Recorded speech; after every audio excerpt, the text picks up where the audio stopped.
Mother's going to do The Master is Coming Today. This is a poem Mother learned in the first grade, Mother? Did you learn this in the first grade? I'm not sure what grade it was in, but looks like I backed up several years, way back. Anyway,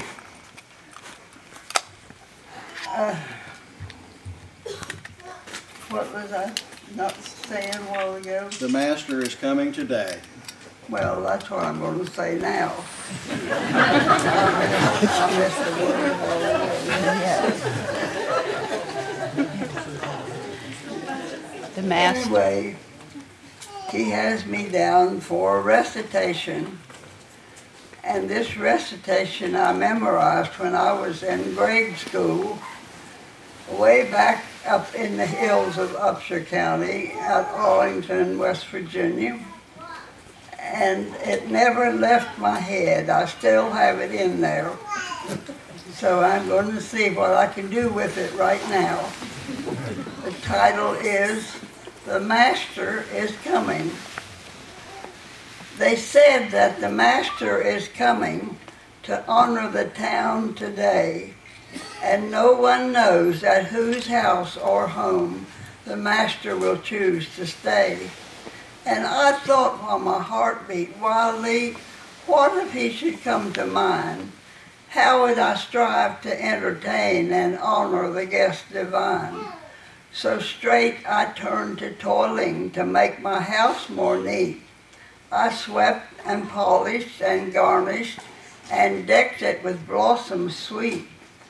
I was troubled for fear the Master might come ere my task was done. And I hastened and worked the faster and watched the rising sun. But soon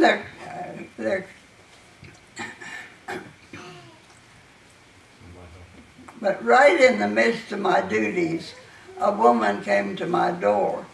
She had come to tell me her troubles, my comfort and aid to implore.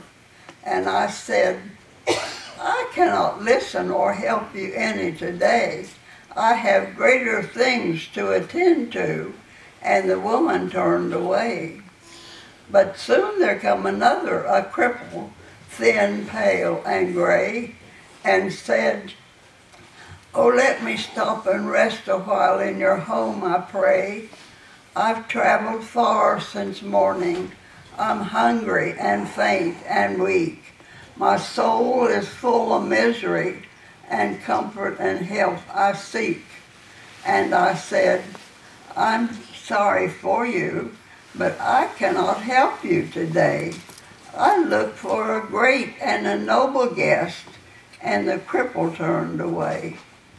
The day wore onward swiftly, and my task was nearly done.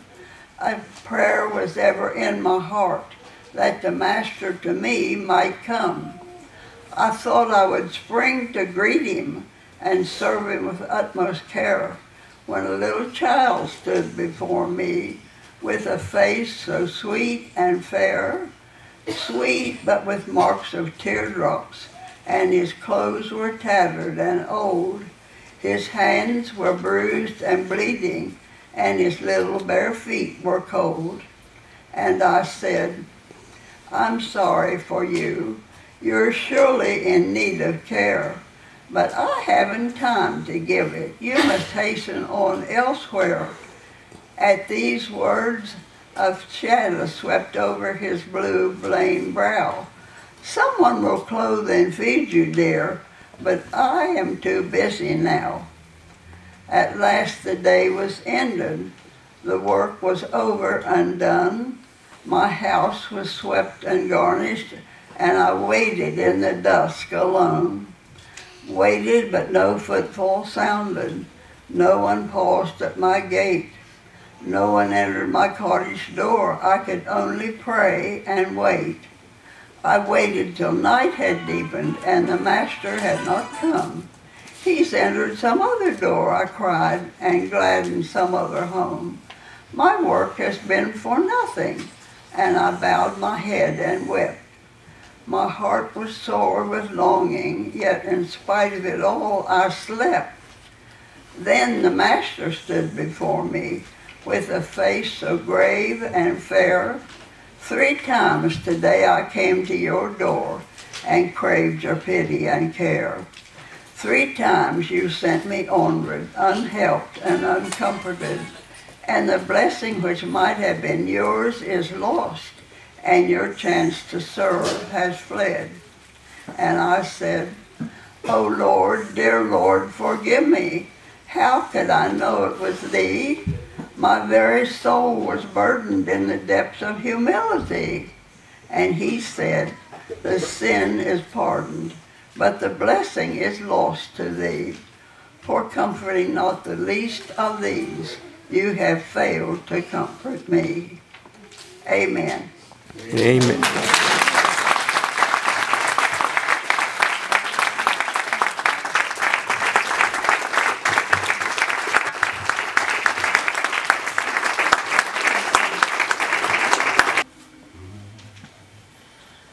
I come to the garden alone, while the dew is still on the roses, and the voice I hear falling on my ear, the Son of God discloses,